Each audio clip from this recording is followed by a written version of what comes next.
Killer crocodiles have captivated the minds of people for centuries. Recent examples that come to mind are the 20-foot salty Lolong, who was thought to have killed villagers in the Philippines, and Gustav, a Nile with a belief of 300 people killed by him. But there is one crocodile that was a true man-eater, a giant crocodile that just within this year was revealed to have the longest skull of any recorded saltwater crocodile. This crocodile terrorized villagers for many decades and was believed to be a true demon hell-bent on killing people. This is the story of the white-backed killer, Bujang Senang. The date is June 26, 1982, and an Iban farmer by the name of Bagan Anak Pali and his brother Kabir are out looking for shrimp. Bagan is in the water with a rope tied to his waist, which is connected to the boat. Although Kabir is ready to go home, Bagan is not ready to leave and wants more. Even with a burung embuas going by, which is a sign of bad luck for the locals, Bagan tells his brother, let's spend a little more time and come back with the bigger catch. As Bagan walks in the river, he steps on a large object. He tells Kabir that it seems like a log. As Kabir was about to respond, a large, thundering sound as though the river had exploded occurred right in front of Kabir along with a large splash of water. Bagan vanishes, and as Kabir explains, looking down from the boat, I could see a dark shadow of the monster that was in the shallow waters. I followed the shadow. It slowly began to move with Bagan in its jaws. The monster Kabir saw was a large crocodile with a white back, which he claimed was longer than his 20-foot boat. As it slowly began to inch forward towards the deeper end of the Batong Lupar, I was desperate to sacrifice myself to save my brother. I dived in and began groping in the mud, and seconds later I managed to grapple with the crocodile's spiky tail. Although Kabir made an effort to stop the crocodile by wrapping himself around its tail, the croc continued to move away in the water, and the need to breathe was too much for Kabir to hold on any longer. Once Kabir got back into his boat, he continued to paddle after the large beast, but the crocodile disappeared with Bagan, leaving no trace. The next day, villagers claimed to have seen the large crocodile carrying the body of Bagan in the river. Bagan's body was found 5 days after the attack by some hunters, who saw the giant crocodile as well.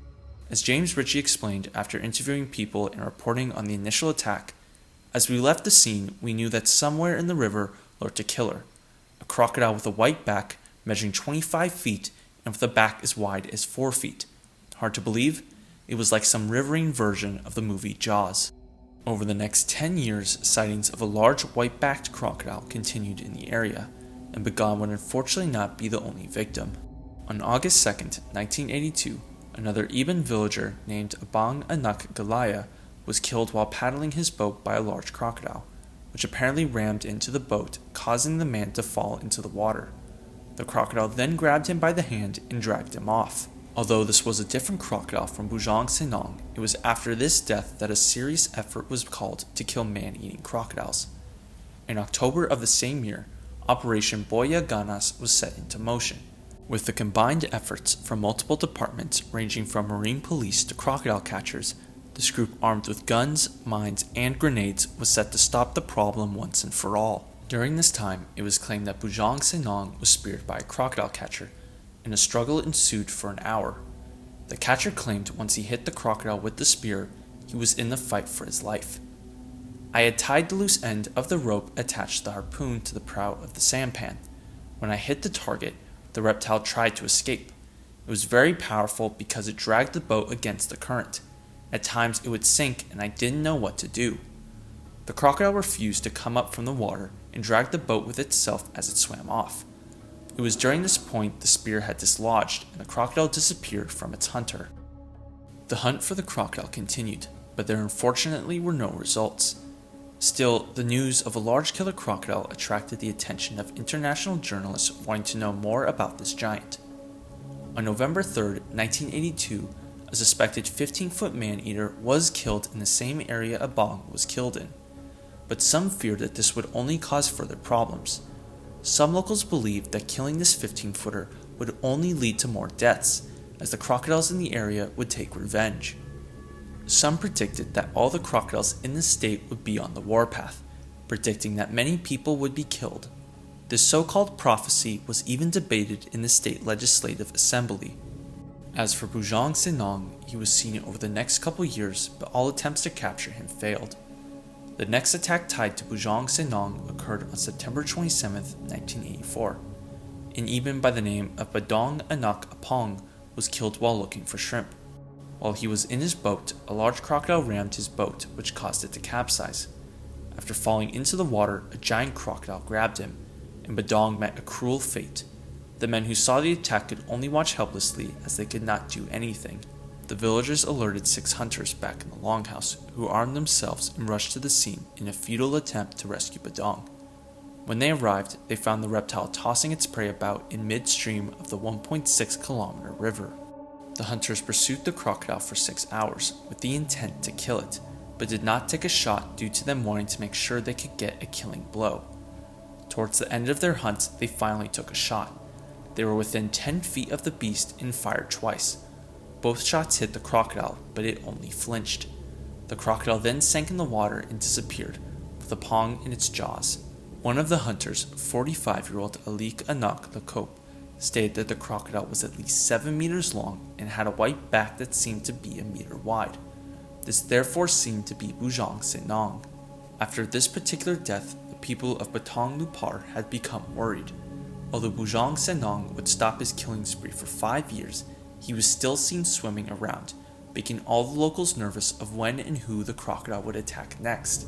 The next unfortunate death would occur on February 20th, 1989, when Barang Anak Tunjing was killed by a white-backed crocodile while repairing his boat in shallow water. Pandi Anak Lai, who saw the crocodile from 30 feet away, stated, "There was a loud splash. A large crocodile reared up from the water and got Barang around the waist. I was about 30 feet away when it happened. I froze with shock for what seemed like an eternity while Bahrain held on to the boat with the crocodile pulling in the opposite direction. I was helpless as Bahrain thrashed about in the water. The crocodile then dragged away the dead body and disappeared. It was after this death that an interesting detail rose about this particular crocodile.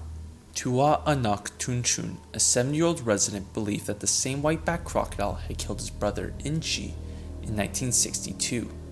Based on this, it's possible that the crocodile has been killing people in this area for several decades.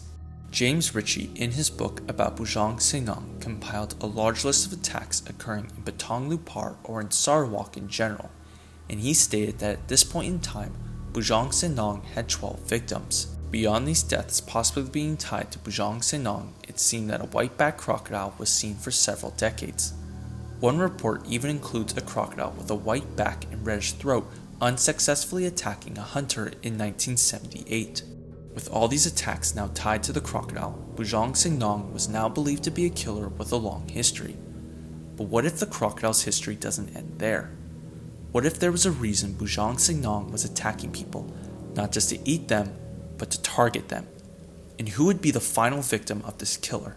And how would villagers finally be able to end this threat once and for all?